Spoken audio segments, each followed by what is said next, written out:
What if the past holds the blueprints for our future? The scaffold at the Tower of London was finally cold. After the swift execution of Catherine Howard, King Henry VIII was a man broken by grief, suspicion, and the realization that his quest for the perfect wife had led only to heartbreak and constant political turmoil. He was overweight, ailing, and deeply distrustful. He swore he would never marry again, proclaiming that he needed only his son, Prince Edward, and his daughters. But his physicians and advisors knew that the king, always in need of a soothing domestic presence, would eventually seek comfort. The realm required a queen for stability and, crucially, a stepmother to manage Henry's 3 children.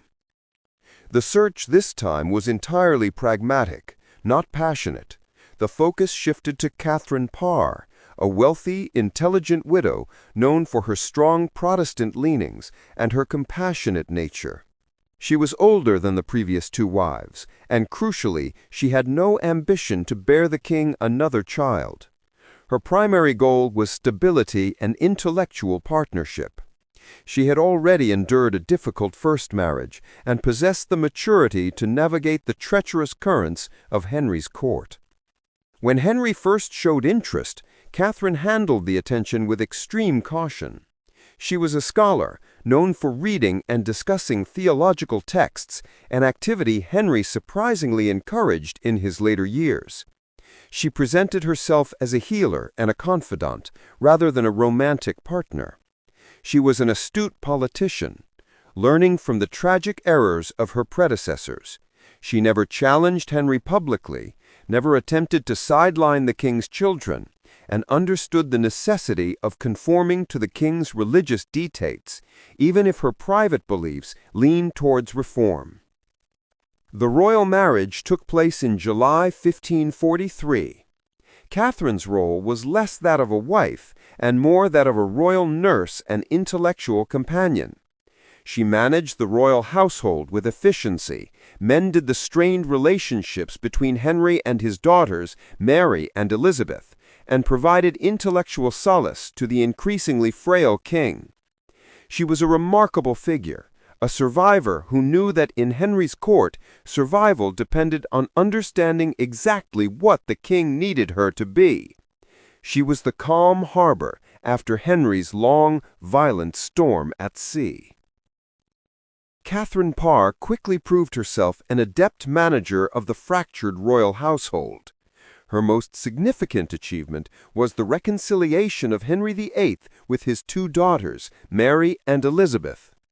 Following the annulment of Anne of Cleves, Mary had been forced to accept a humiliating position as a lady-in-waiting to her younger half-sister, Anne Boleyn.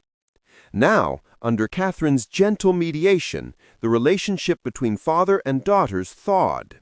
Catherine treated both girls not as rivals to her position, but as beloved members of the family, ensuring they received proper recognition and inclusion in courtly life, a kindness Henry finally appreciated. Beyond domestic harmony, Catherine's personal passions began to influence the court. She was a well-educated woman with strong Protestant reformist sympathies, supporting the translation and reading of the Bible in English. This intellectual pursuit provided Henry with the stimulating company he craved in his later years. She would read to him from the scriptures and theological works, often subtly introducing reformist ideas that resonated with the king's established break from Rome. For a time, she was Henry's trusted confidant, sharing his intellectual pursuits more deeply than any of his previous wives had. This scholarly engagement, however, proved to be her most dangerous gamble. As Henry's health declined and he grew more susceptible to the hardline conservative religious faction at court, Catherine's continued theological discussions were viewed with increasing suspicion. Her writings began to draw the attention of powerful conservative enemies, most notably Stephen Gardiner, Bishop of Winchester, who saw her as a dangerous heretic, undermining the established doctrine. The inevitable confrontation arrived in 1543. A formal indictment was drawn up against the Queen for heresy. One evening, Henry, irritable and unwell, engaged in a heated theological debate with Catherine that lasted too long. The next day, the arrest warrant for the Queen was secretly signed. Catherine, alerted by Cranmer, or perhaps by another sympathizer, realized her precarious position. She did not flee or openly defy the king. Instead, she employed the same tactic that had saved Anne of Cleves: total submission. She approached Henry, weeping dramatically, professing her ignorance, and affirming that any theological error was due to her desire only to please him in conversation, not to contradict his divinely guided authority. She threw herself upon his mercy, begging for his forgiveness for her folly. This performance completely disarmed the king. Relieved that his beloved wife was begging forgiveness rather than arguing doctrine, he was instantly mollified. He was not ready to lose the nurse who managed his pain and soothed his pride. Having successfully weathered the theological storm, a political near-death experience, Catherine Parr learned to tread with meticulous care. She understood that her primary value to the king now lay not in fertility, but in stability, piety, and domestic management. She dedicated herself to nursing the increasingly obese and ill Henry VIII, whose leg ulcers were a constant source of pain and bad temper. Her gentle nursing and serene presence became indispensable to the king. Crucially, Catherine focused her efforts on bridging the divide between Henry and his children. She actively worked to reconcile the king with his eldest daughter, Princess Mary, and helped to ensure that Elizabeth was restored to the succession line after the birth of Prince Edward. She became a unifying maternal figure for all three royal children, ensuring they were educated together and treated with kindness, a stark contrast to the earlier years of hostility and fear. This act cemented her legacy as the queen who brought peace to the royal family. Catherine also continued to subtly promote reformist ideas, though now with extreme caution. She encouraged Henry to read works supporting the Six Articles in a way that slightly favored their reformist interpretation, carefully guiding his theological thoughts without ever directly challenging his ultimate authority. She successfully balanced the conservative and reformist factions at court, using her influence primarily to ensure the safety of those who shared her Protestant leanings. In early 1547, as Henry's health finally failed, Catherine ensured the king died peacefully, surrounded by his family. Her work was complete. She had survived the most dangerous man in England, secured the future of all three royal heirs, Edward, Mary, and Elizabeth, and remained beloved by the king until his final breath.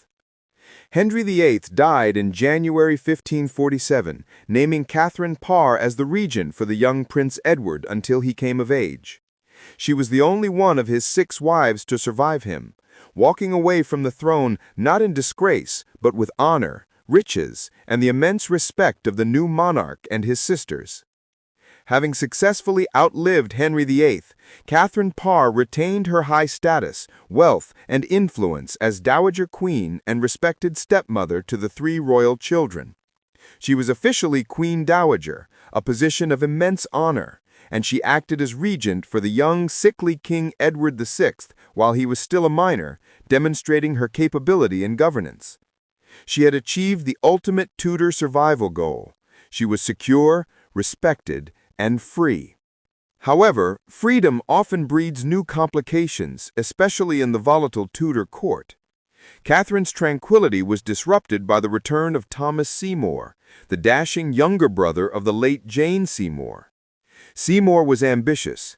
He was the uncle of the new king and now, potentially, the uncle of the Queen Dowager. He saw marriage to Catherine not just as securing wealth and status, but as a direct route to becoming the power behind the throne during Edward's minority. The courtship was intense and shockingly familiar. Seymour, acting with surprising forwardness, began to court Catherine almost immediately after Henry's death. Catherine, perhaps lonely after years of caring for the ailing king, and flattered by the attention of a man so closely linked to her past royal life, reciprocated his affections. They married in secret, breaking propriety by marrying too quickly after Henry's death. This new union instantly caused friction. Princess Mary and Princess Elizabeth were both living in Catherine's household.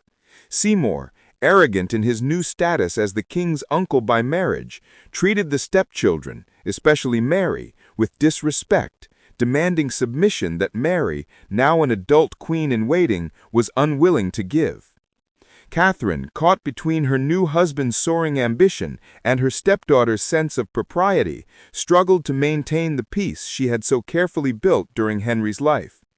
Seymour was aiming far too high, attempting to usurp authority from the king's designated protector, Edward Seymour, Duke of Somerset, Thomas's older brother.